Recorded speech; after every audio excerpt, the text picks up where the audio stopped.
আসসালামু আলাইকুম। শাহিনুরস রেসিপিতে নতুন আরও একটি পিঠার রেসিপি দেখার জন্য সবাইকে আরও একবার ওয়েলকাম জানাচ্ছি। আজকে আমি তৈরি করে দেখাবো মাত্র একটি ডিম আর সেমাই দিয়ে তৈরি অসম্ভব মজার একটা পিঠার রেসিপি। এই পিঠাটা একবার বানিয়ে খেলে এর স্বাদ আপনি জীবনেও ভুলতে পারবেন না, এত বেশি মজার।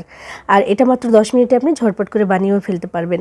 মেহমান বসিয়ে রেখেও বানিয়ে ফেলা যায়, এত সহজ আর এত মজার এই পিঠাটা।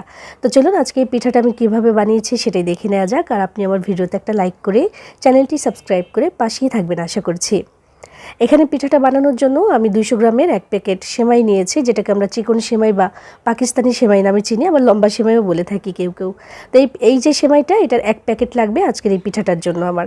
তো প্যাকেট থেকে বের করে নিলাম। এখন ব্যাপার হচ্ছে যে এই যে সেমাইটা, এই পিঠার জন্য আপনি যত বেশি লম্বা রাখবেন পিঠাটা ভাজার পরে তত বেশি সুন্দর লাগবে। তবে এত লম্বাটা তো আবার আমি গরম পানি দিয়ে যে ধোবো সেটা তো পারবো না, আর মাখামাখিতেও ঝামেলা হবে, তাই আমি মাঝখান থেকে 2 ভাগ করে নিলাম। এর থেকে ছোট আর করছি না। ওই যে বললাম ভাজার পরে সুন্দর লাগে দেখতে, তাই এর থেকে ছোট আর করছি না। তো এই হচ্ছে আমাদের সেমাই, আর এর সাথে লাগবে আমার মাত্র একটা ডিম। একটা ডিমের সাথে এই 200 গ্রামের এক প্যাকেট সেমাই কিন্তু যথেষ্ট।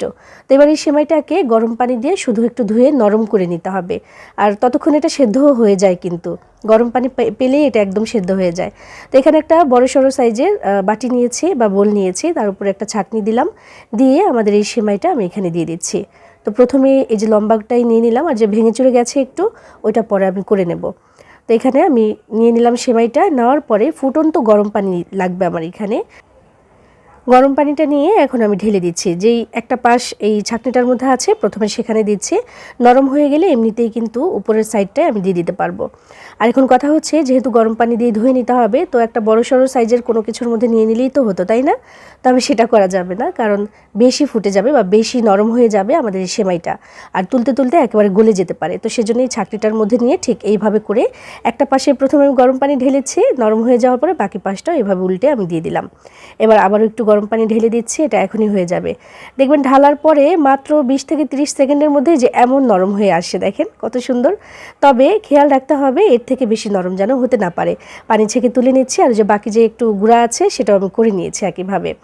এখানে একটা পাত্রের মধ্যে আমি নিয়ে নিলাম আমাদের সেমাইটা, একদম ঝরঝরে হয়ে এসেছে। দিয়ে দিলাম একটা ডিম, আর চিনির ব্যাপারটা হচ্ছে যার যার পছন্দ মতো দিয়ে দিতে পারেন। আমি আধা কাপের মতো চিনি এখানে দিয়ে দিয়েছি। এরপর এখানে দিচ্ছি আমি কোরানো নারকেল, সেটাও মেজারমেন্ট কাপের আধা কাপ পরিমাণে দিয়ে দিলাম। এরপর দিচ্ছি আমি এখানে গুঁড়া দুধ, সেটাও আধা কাপ পরিমাণে। সব কিছু আমি আধা কাপ করে দিচ্ছি এখানে। দিয়ে দেওয়ার পরে এবার এখানে দিয়ে দিতে হবে একটু লবণ। স্বাদ মতো একটু লবণ নিয়ে আমি হাতের সাহায্যে ছড়িয়ে দিচ্ছি। আর এই সেমাইটা কচলে মাখানো যাবে না, একটু কিভাবে মাখাবো দেখাবো। সব জায়গায় যেন সমানভাবে পড়ে লবণটা, সেজন্য হাত দিয়ে দিলাম। 1 চা চামচ পরিমাণে দিয়ে দিয়েছি এখানে আমি বেকিং পাউডার। আমি এখানে বেকিং পাউডার দিয়েছি, বেকিং সোডা কিন্তু দেইনি। এরপর এখানে দিয়ে দিলাম 1 চা চামচ পরিমাণে গলিয়ে রাখা ঘি। দিয়ে তারপর আমি যে হাতের সাহায্যে সুন্দর করে সব কিছু একসাথে মাখিয়ে নিচ্ছি। একটু ঘি দিলে কিন্তু খুব সুন্দর একটা ফ্লেভার আসে, তাই ঘিটা দিয়েছি।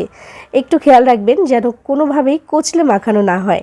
কচলে মাখাতে গেলেই কিন্তু এখন এই সেমাইটা একেবারে গলে একেবারে সেমাই ভর্তা হয়ে যাবে।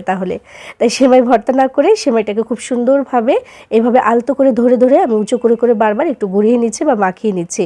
এমনভাবে মাখাচ্ছি মনে হচ্ছে যেন গড়িয়ে নিচ্ছি, দেখেন, যেন ভেঙে চুরে না যায় বা একদম গলে না যায়। দেখি তো সেমাইটা একদম নরম হয়ে গেছে। তো এইভাবে করে সুন্দর করে আমি মাখিয়ে নিলাম। সব কিছু একসাথে ভালোভাবে মিশে যাওয়ার পরে আমি এখন ভাজার জন্য চলে যাব। আর চুলায় কিন্তু তেল গরম হতে দিয়েছি কম আছে, যেন বেশি ফুটে না যায় তেলটা, সেদিকেও খেয়াল রাখতে হবে। এই যে এমন ছোট ছোট করে নিয়ে তারপর আমি সরাসরি তেলের মধ্যে দিয়ে দেবো। বিসমিল্লাহির রহমানির রহিম। ভাজার জন্য অনেক বেশি তেলও লাগবে না, তেলের যে পরিমাণটা একটু দেখে বুঝে নেন। এই যে নাস্তাটা বা পিঠাটা দিলাম অর্ধেকটা পরিমাণে তেলের মধ্যে ডুবে আছে, এমন হলে কিন্তু চলবে। তো এমন করে করে আমি সেমাইটা গুছিয়ে গুছিয়ে এমন গোল গোল করে দিয়ে দিচ্ছি। আর চুলার আঁচটাকে মিডিয়ামে রেখে তারপর কিন্তু আমি তেলটাকে গরম করেছি, অনেক বেশি গরম করার দরকার নেই। তারপর যখন পিঠাটা দিয়ে দিচ্ছি এখানে, তখন কিন্তু মিডিয়াম থেকেও একটু কমিয়ে রাখতে হবে। এখানে চিনি আছে, গুঁড়া দুধ আছে, আর সেমাইটাও কিন্তু একেবারেই নরম, তাই খুব তাড়াতাড়ি কালার ধরে যায় এবং পুড়েও যেতে চায়। তো সেদিকে একটু খেয়াল রেখে ধীরে ধীরে ভেজে নিতে হবে, একটু খেয়াল রেখে। তো এই যে দেখেন আমি উল্টে পাল্টে দিচ্ছি, 2 থেকে 3 বার একটু উল্টে পাল্টে তারপর আমি ভেজে নেব। সময় লাগবে আমার 4 থেকে 5 মিনিটের মতো, এর থেকে বেশি সময় কিন্তু ভাজার জন্য লাগবে না। তো একটু খেয়াল করবেন, দেখেন যে প্রথম যেগুলো দিয়েছিলাম একটুখানি বেশি কালার কিন্তু হয়ে গেছে, পুড়ে যায়নি, তবে একটু কালারটা গাঢ় হয়ে এসেছে। এই দিকে একটু খেয়াল রাখবেন যেন এমন না হয়। তো এই যে দেখেন আমি উল্টে পাল্টে দিলাম। চুলার আঁচটা কিন্তু সেই কমানো থাকবে, মিডিয়াম থেকে লো হিটে থাকবে। একেবারে লো করিনি, তবে মিডিয়াম থেকে লো হিটে বারবার বলে দিচ্ছি যেন পুড়ে না যায়। দেখেন কত সুন্দর একটা কালার এসে গেছে মাশাআল্লাহ। আর এত সুন্দর একটা সুগন্ধ, আমার পুরো বাসাটা ভরে গেছে, মিষ্টি একটা সুগন্ধ। সুন্দর করে ভেজে নেওয়া হয়ে গেছে মাশাআল্লাহ। এবার আমি এগুলোকে তুলে নিচ্ছি, আর বাকি যে কয়টা আছে সেগুলোকে একইভাবে ভেজে তারপর তুলব। কত সুন্দর একটা কালার এসেছে না, উপর থেকে ভীষণ মজার এবং মুচমুচে, আর ভেতরটা একদম নরম তুলতুলে থাকে। আর টেস্টের কথা আমি আসলে কি বলবো বুঝে পাচ্ছি না। আপনারা যখন বানাবেন নিজে নিজে তখন বুঝতে পারবেন যে কত মজার হয় এটা। একবার কাউকে খাওয়ালে এর স্বাদ জীবনে কোনোদিন ভুলতে পারবে না এবং রেসিপি চাইবেই চাইবে। এই পিঠাটা আমি আজ পর্যন্ত যতজনকে বানিয়ে খাইয়েছি সবাই এটার প্রশংসা করেছে এবং রেসিপি চেয়েছে। এই পিঠাটা চাইলে আপনিও বানিয়ে সবাইকে চমকে দিতে পারেন, ছোট থেকে বড় সবাই খেতে পছন্দ করবে। উপরটা কিন্তু ভীষণ মুচমুচে হয়েছে। একটা ভেঙে দেখাচ্ছি, দেখেন কত সুন্দর লাগছে দেখতে। এবার বোঝেন যেটা খেতে কত বেশি মজাদার হবে। বানিয়ে দেখতে পারেন, সবাই খেতে পছন্দ করবে, আশা করছি ভালো লাগবে ইনশাআল্লাহ।